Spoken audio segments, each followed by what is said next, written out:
There's always lots of problems. You just have to be able to solve them. And when you solve them often, people remember that, because they want you around.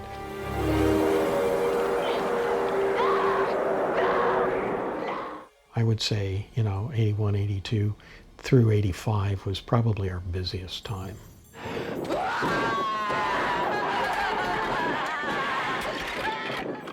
On the set, they did a series of pyrotechnic explosions moving across the room, and then they had one that streaked past out and passed across the sky.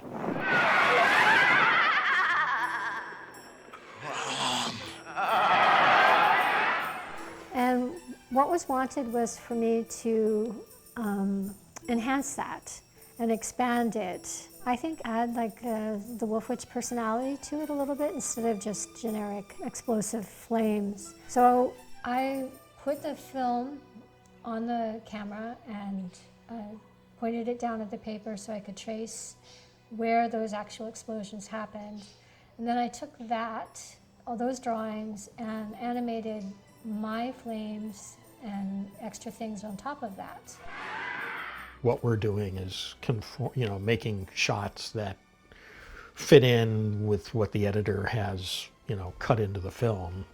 We have to work with them, and then we give it to them, and they cut the scene into the film, and then from there, we just hand over the negative and move on to the next shot.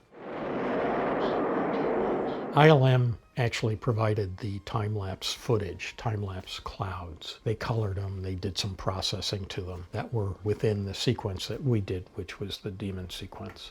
There was a meeting where Rafaela De Laurentiis called us in to meet with John Milius, and I went, Peter Curran and Lynn Morganti, and we brought with us the drawings that we had kind of laid out. And then Milius grabbed a pencil and grabbed the paper and just started drawing in spirits everywhere. He just drew them in more. He wanted more. He just said, more. I want more of everything. I said, I'm not sure we're going to be able to pull that off. But we did, I know it probably came down to a certain amount of demons, but it was using multiple layers of animation to basically spread out the highlights and things and give it a three-dimensional look. Lynn Morganti did the drawings for that. He's a very talented artist. Did those drawings of what they look like, and then we animated their motions. And then did the same thing, turned them into bottom-lit artwork, shot it, and then sent it to opticals to be combined.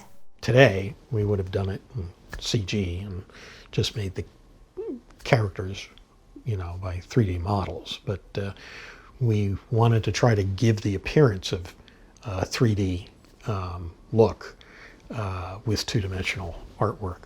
Hand-drawn animation is so labor-intensive and time-consuming. There were a lot of things that I could do and we could do as a company that other places either didn't want to do or couldn't do, and that's what I enjoyed about doing that kind of work, I mean, it's a little funkier sometimes than digital, because digital you can make anything, completely flawless, Not only that, but you can see what you're doing, I know it's kind of hard to believe, but, a lot of times you're doing stuff that you couldn't, you had no idea what it was going to look like until you got it back the next day.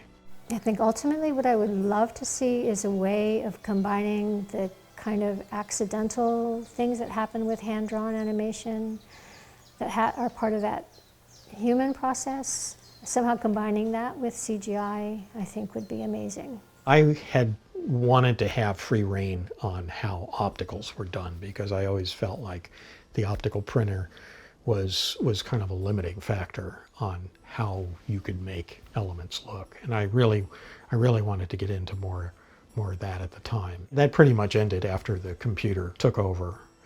I know a lot of people probably got their gold statue at ILM to retire, and as the digital effects came in, I mean, it was a transition for everybody, you know. But they didn't really need, ILM didn't really need me anymore because I wasn't any better at the time of doing digital effects as they were. So and they could bring in the crew, you know.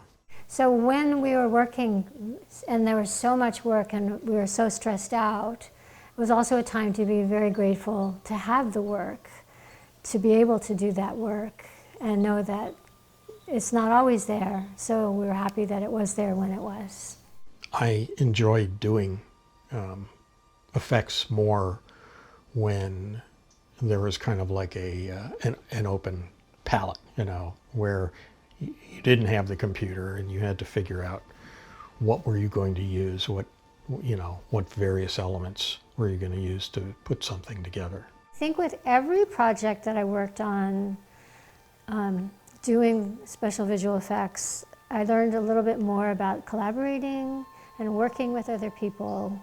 Probably one of the most valuable things you can learn in filmmaking as well as in life is how to work with other people, how to back off when other people have really good ideas and see those ideas through, and when to contribute your own ideas.